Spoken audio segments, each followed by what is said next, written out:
And welcome. It's Monday, 1 o'clock. Guess what? Here we are again. Got a little rain going on today. Had a beautiful weekend. We're pretty fortunate for that. I wanted to mention, watch for the upcoming invitation to the Christmas party. It's not out yet, but I wanted to give you a heads up. Make sure that you sign up for the Christmas party. It's always a lot of fun.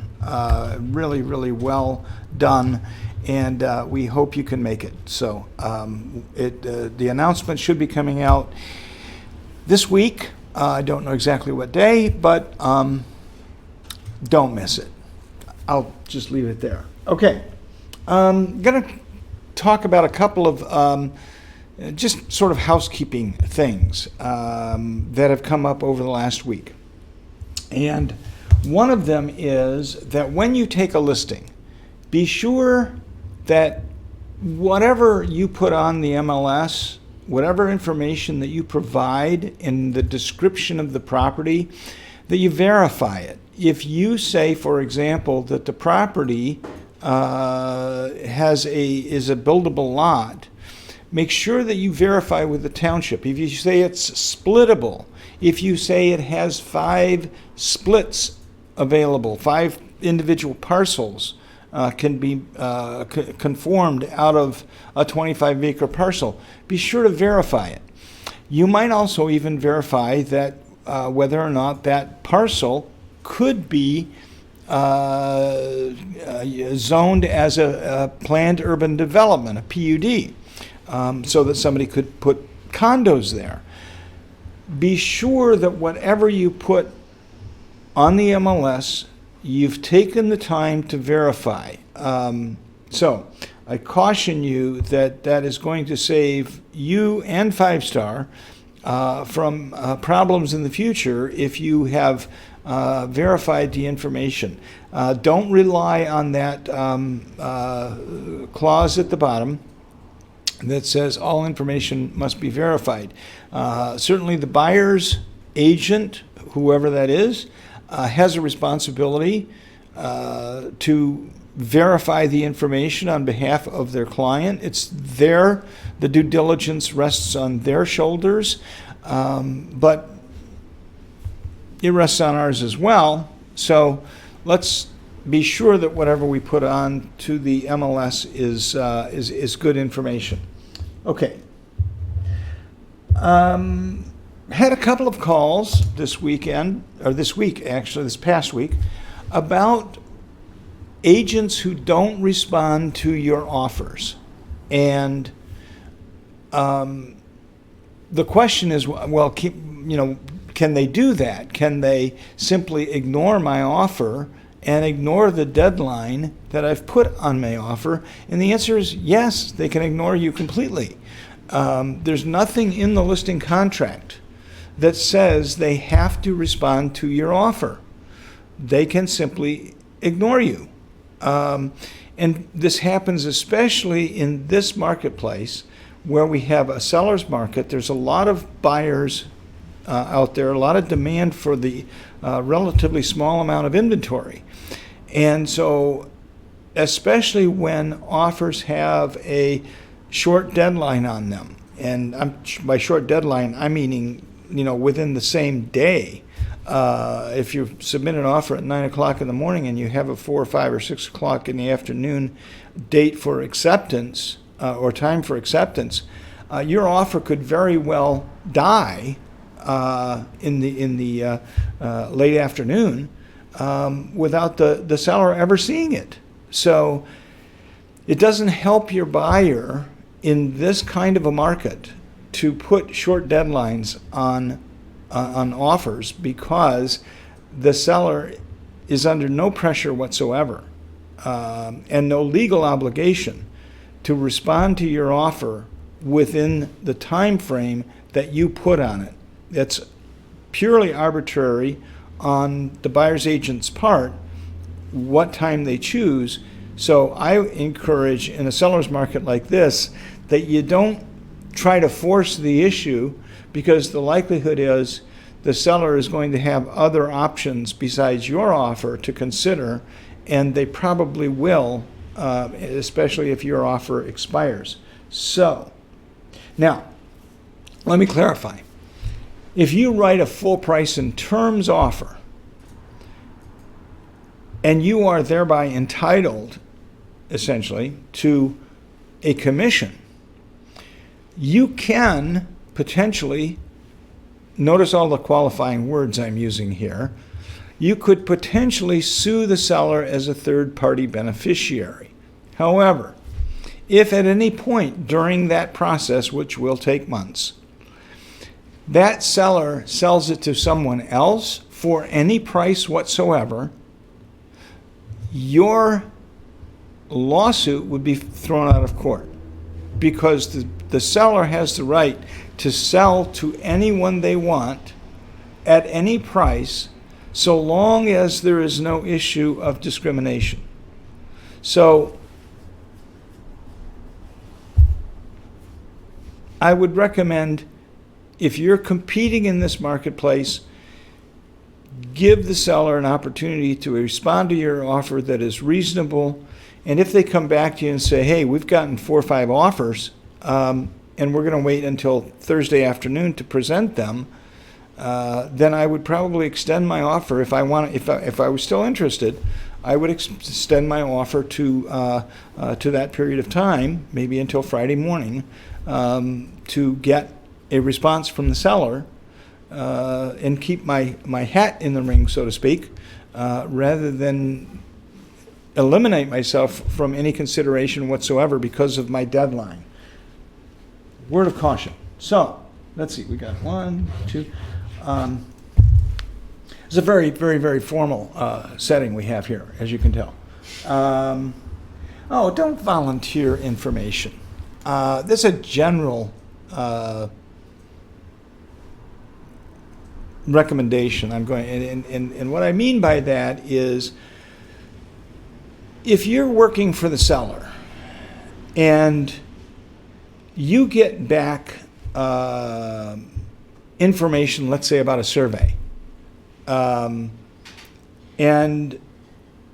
you attempt to interpret the information that's on that survey and communicate that to the buyer's agent, you have to be really, really, really careful about the words you use and about the clarity and thoroughness of the information that you are providing.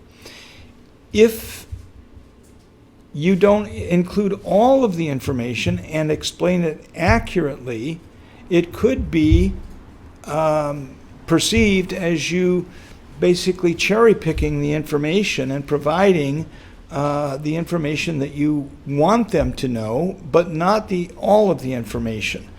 It's much better to provide it to the buyer's agent, the one who's required to exercise due diligence, and say, here's the information, the full report that we got back, and it's up to you to share this information with the client, your client, the buyer, and it's not,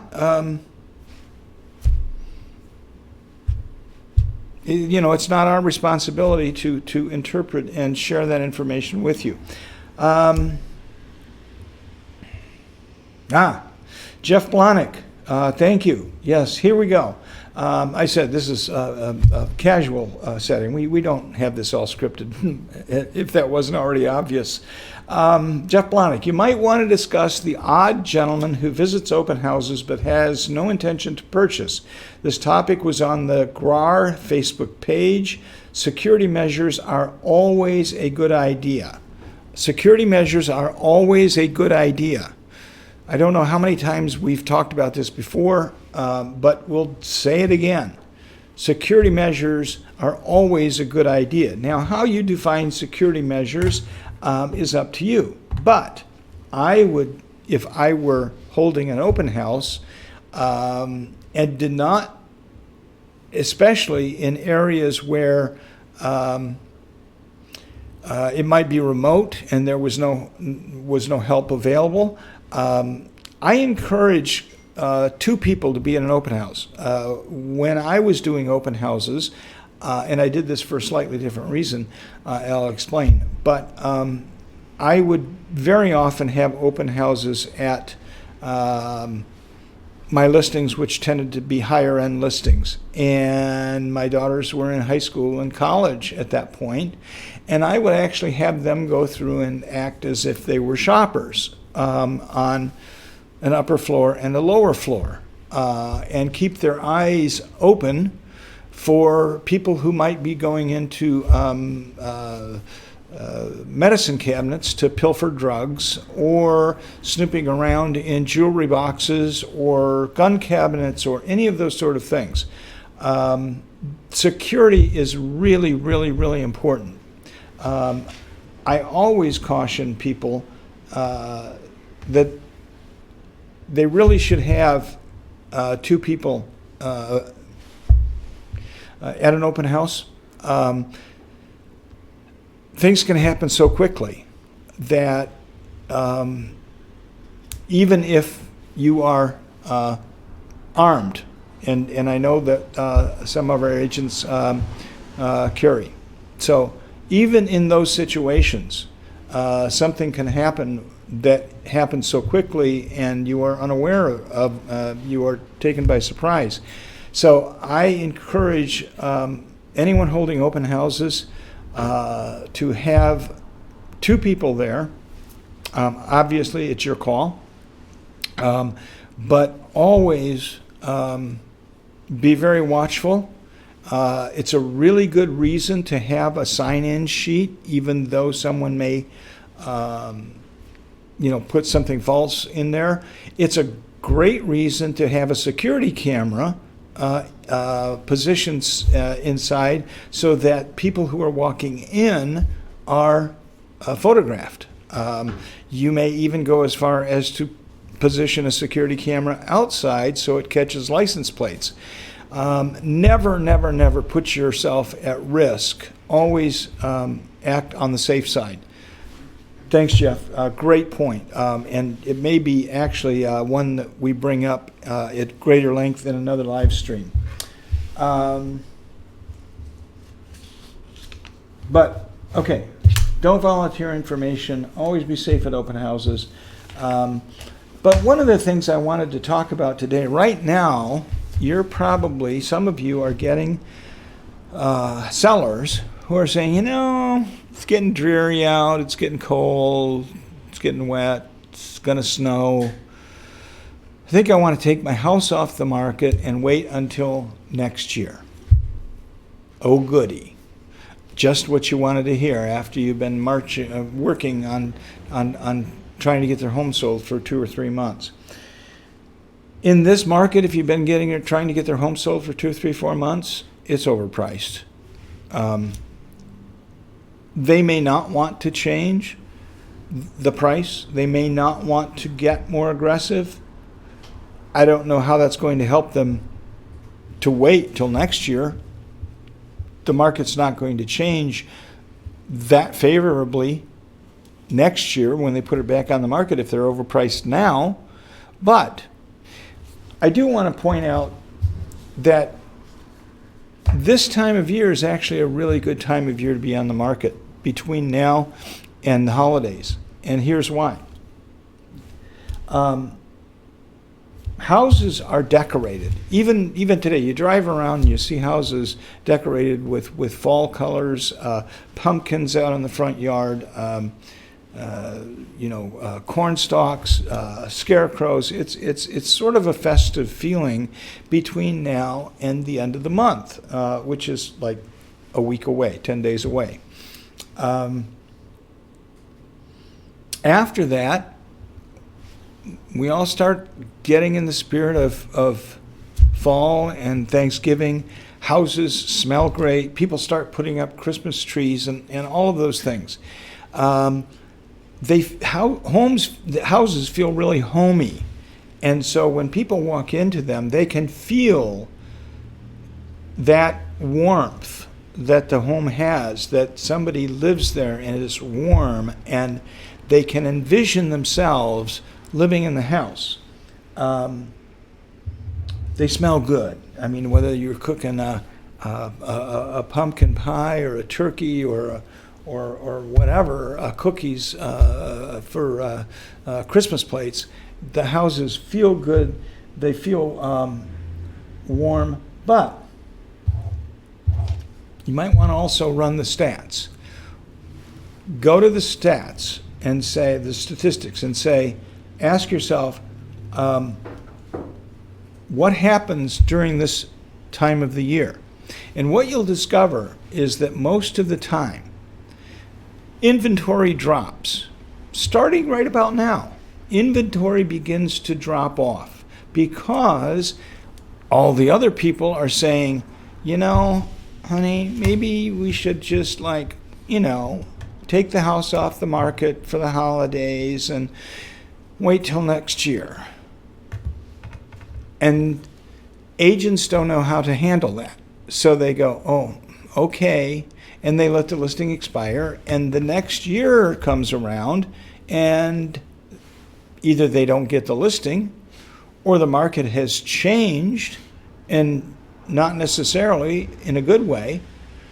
And all of a sudden, the strategy of holding the house off the market until the next year has just sort of backfired. So, we don't know what 2020 is going to bring. We really have no idea what 2020 is going to bring. There are a lot of issues going on throughout the world. And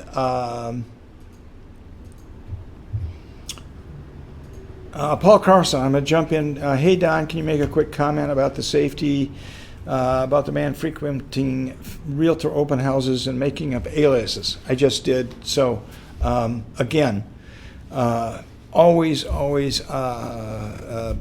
keep yourself safe. A camera running when people walk through the door. Most people who have nefarious intentions are not expecting a camera to be running when they walk in the door, and they will very quickly change their mind about doing something stupid. So, again, thanks, Paul. We've covered that. Back to nobody knows what's going to go on in 2020. There are a lot of things happening in the world right now, and as I've mentioned before, historically, traditionally, in the year of a presidential election, it doesn't matter who's running, who's in office, we see a tendency for buyers and sellers to say, let's just sort of wait and see what happens. And that generally starts as early as June, maybe even before. So there's no guarantee whatsoever that these folks who want to hold their house off the market until next year, that's going to be a successful strategy for them. So, how do you deal with it? Well, I have a process, an objection handling technique process, where I try to take them back to what they wanted to do when they first put their home on the market. And it starts by cushioning them and acknowledging that, I can appreciate how you feel. You've been out here on the market for a while.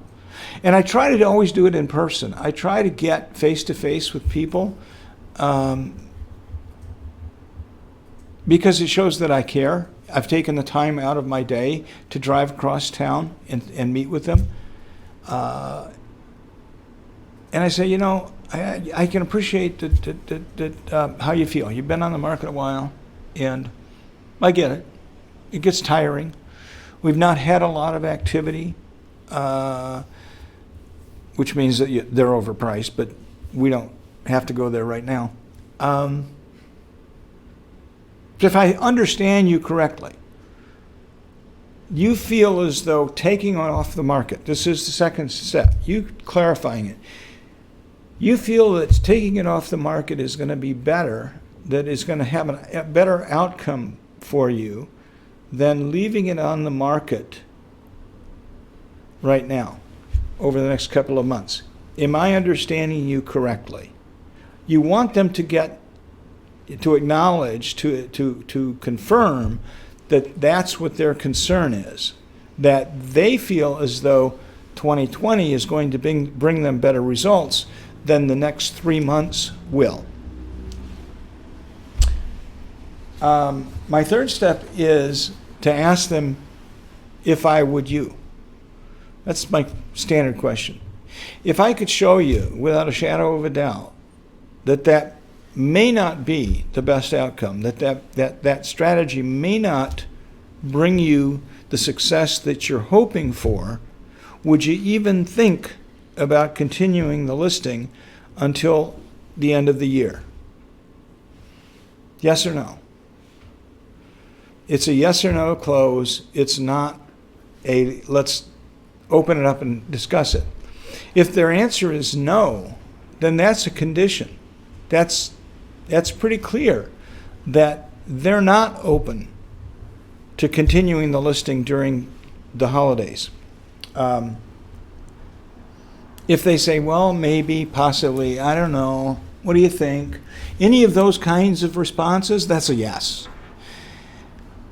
And so then you present to them, well, I want to share some information that might change your mind. And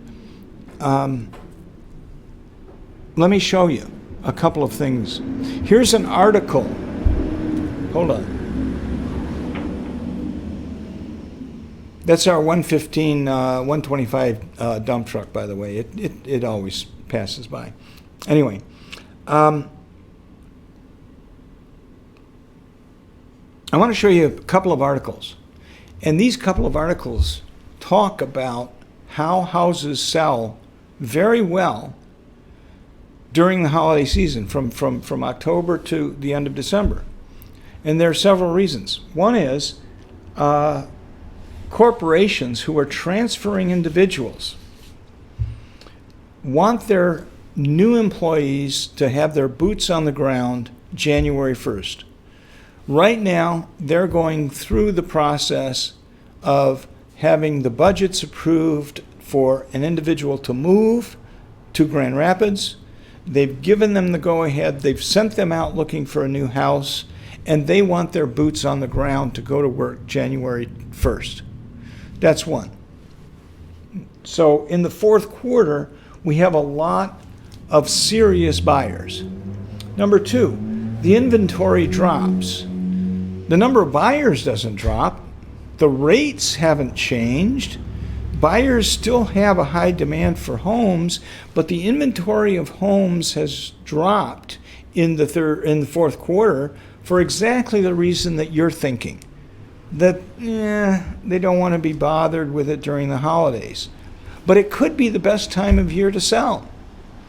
Number three, as I mentioned before, homes look great during the holidays. Homes feel good during the holidays.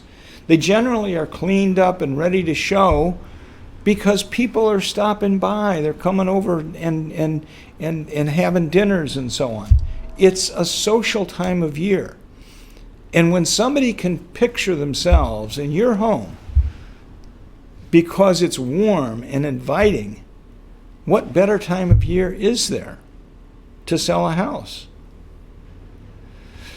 Now, the only challenge you have, if you've gotten that far, is to say, let's talk about the reasons that your home hasn't sold. Let me share with you some of the statistics about houses like yours and how long they've been on the market, which ones have sold, which ones are pending, and which ones are out there sitting on the market like yours is. And then you can share your CMA, your revised CMA, your updated CMA, and maybe they will understand that it's really time to lower the price or provide some benefits, the appliances or whatever, to increase the demand for your listing. So once I've gone through all of those things, and I've said, the homes feel warm, transferees are happening, the number of buyers are the same, but inventory is lower, I ask a closing question. I said, that might make all the difference. Don't you agree? And if they say no, I probably haven't succeeded. If they say yes, then you may have an extension at least till the end of the year, and there's a good possibility that they will sell. So it's just a suggestion that right now you're going to get that from sellers. I want to wait till next year. I'm going to take the house off the market and wait till next year.